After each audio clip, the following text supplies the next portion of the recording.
হিন্দুদের দিচ্ছে সুরসুরি বিজেপি, আর কংগ্রেস সিপিএম দিচ্ছে সুরসুরি মুসলিমদের। ও করবে হিন্দু আর ও করবে মুসলিম, আমরা সবাই মদত করব। আর 243টা আসন সব রিজিওনাল পার্টিকে দিয়ে দাও, যারা যেখানে স্ট্রং তারা লড়ুক, সেখানে তুমি মাতব্বরি করবে না। হলো হলো না? প্রথমেই চলে এলো বাংলায়, ভাবলো এখানে মুসলিমদের একটু সুরসুরি দিই, প্রথমেই চলে এলো বাংলায়। অর্থাৎ হিন্দুরা দিচ্ছে সুরসুরি, হিন্দুদের দিচ্ছে সুরসুরি বিজেপি, আর কংগ্রেস সিপিএম দিচ্ছে সুরসুরি মুসলিমদের। ও করবে হিন্দু আর ও করবে মুসলিম, আর আমরা হিন্দু মুসলিম শিখ খ্রিস্টান হয়েও আমরা সব বাদ। এটা হতে পারে না।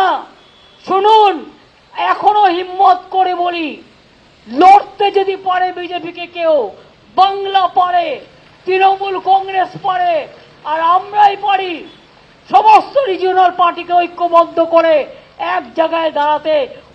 মাছ খাওয়া যাবে না, মাংস খাওয়া যাবে না, তো কি খাবে? ধুনুচি খাবে? ধুনুচি নিয়ে শুধু নাচবে?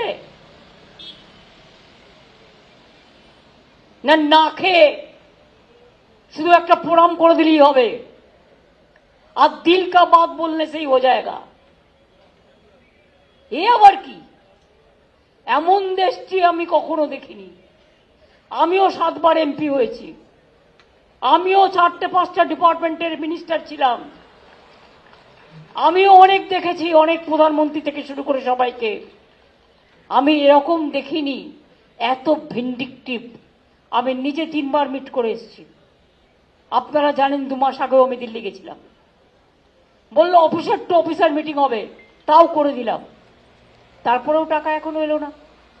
কালকে 100 দিনের কাজে কিছু লোককে আমি আসতে বলেছি, যারা ইনকাম করেও ইনকাম পায়নি।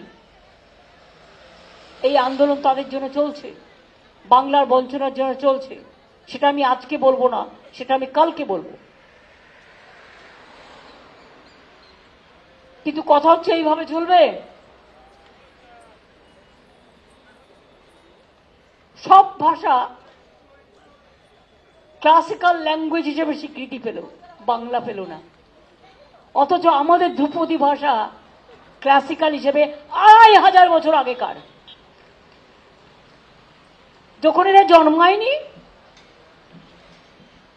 ঋগ্বেদ, যজুর্বেদ, অথর্ববেদ, সামবেদ কোনদিন পড়েছে?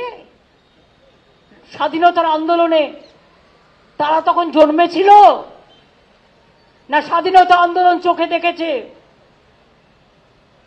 সব ইতিহাস পাল্টে দিচ্ছে, ভূগোল পাল্টে দিচ্ছে, সিলেবাস পাল্টে দিচ্ছে, ফেডারেল স্ট্রাকচার ভেঙে দিচ্ছে। লড়তে পারবে না বলে একা যেই বিরোধিতা করছে তাকেই জেলে ভরে দিচ্ছে। এইভাবে চলে? সারা বিশ্বে আপনাদের ইমেজটা কোথায় যাচ্ছে? কেউ কেউ ভাবে এগুলো আমি ড্যামেজ করি, এগুলো আমি ড্যামেজ করি করে ভোটটা ম্যানেজ করি, কাউকে চোর বলে সব কটাকে অ্যারেস্ট করে দিয়ে। আরে বুঝতে পারছো না, আজকে তুমি ড্যামেজ করছো, কালকে ড্যামেজটা তোমার হবে যখন তুমি ক্ষমতায় থাকবে না। কোথায় যাবে? টিকিটটা কি এখন থেকে কেটে রেখে দিয়েছো সব?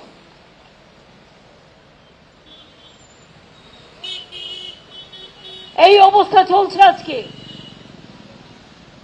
কাজেই মনে রাখবেন, এর মধ্যে দিয়েই বারবার বাংলাকে যে বঞ্চনা, সিপিএম আমলেও আমরা দেখেছি, রোজ মিছিল আর মিটিং করতো বাংলাকে বঞ্চনা, কিন্তু সব টাকা নিয়ে আসতো, কারণ আমি নিজে তার সাক্ষী।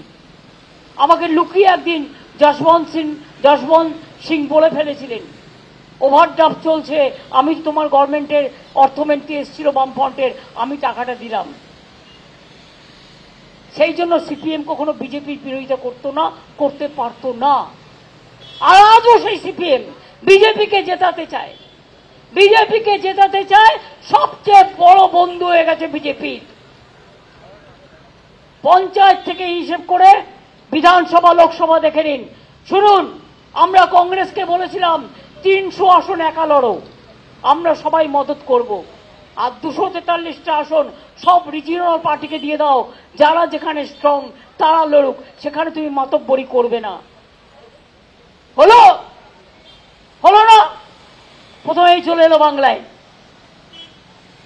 ভাবলো এখানে মুসলিমদের একটু সুশ্রী দিই, প্রথমেই চলে এলো বাংলায়।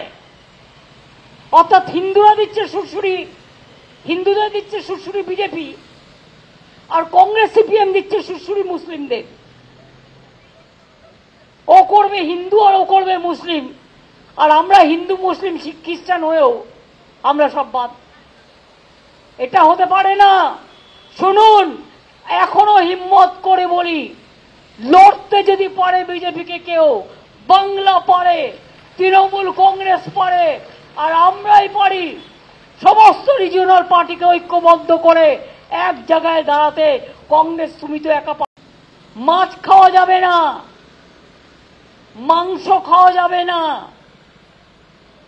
তো কি খাবে? ধুনুচি খাবে?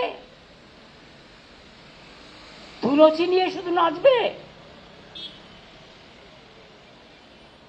না না খেয়ে শুধু একটা প্রণাম করে দিলেই হবে, আর দিল কা বাত বলনে সেই হো যায়গা? এ আবার কি? এমন দেশটি আমি কখনো দেখিনি। আমিও 7 বার এমপি হয়েছি, আমিও 4টে-5টা ডিপার্টমেন্টের মিনিস্টার ছিলাম, আমিও অনেক দেখেছি, অনেক প্রধানমন্ত্রী থেকে শুরু করে সবাইকে। আমি এরকম দেখিনি এত ভিন্ডিকটিভ। আমি নিজে 3 বার মিট করে এসেছি। আপনারা জানেন 2 মাস আগেও আমি দিল্লি গেছিলাম, বললো অফিসার টু অফিসার মিটিং হবে, তাও করে দিলাম। তারপরেও টাকা এখনো এলো না। কালকে 100 দিনের কাজে কিছু লোককে আমি আসতে বলেছি, যারা ইনকাম করেও ইনকাম পায়নি। এই আন্দোলন তাদের জন্য চলছে, বাংলার বঞ্চনার জন্য চলছে। সেটা আমি আজকে বলবো না, সেটা আমি কালকে বলবো। কিন্তু কথা হচ্ছে এইভাবে চলবে? সব ভাষা ক্লাসিক্যাল ল্যাঙ্গুয়েজ হিসেবে স্বীকৃতি পেল, বাংলা পেল না। অথচ আমাদের ধ্রুপদী ভাষা ক্লাসিক্যাল হিসেবে 2500 বছর আগেকার। যখন এরা জন্মায়নি, ঋগ্বেদ, যজুর্বেদ, অথর্ববেদ, সামবেদ কোনদিন পড়েছে? স্বাধীনতার আন্দোলনে তারা তখন জন্মেছিল না স্বাধীনতা আন্দোলন চোখে দেখেছে?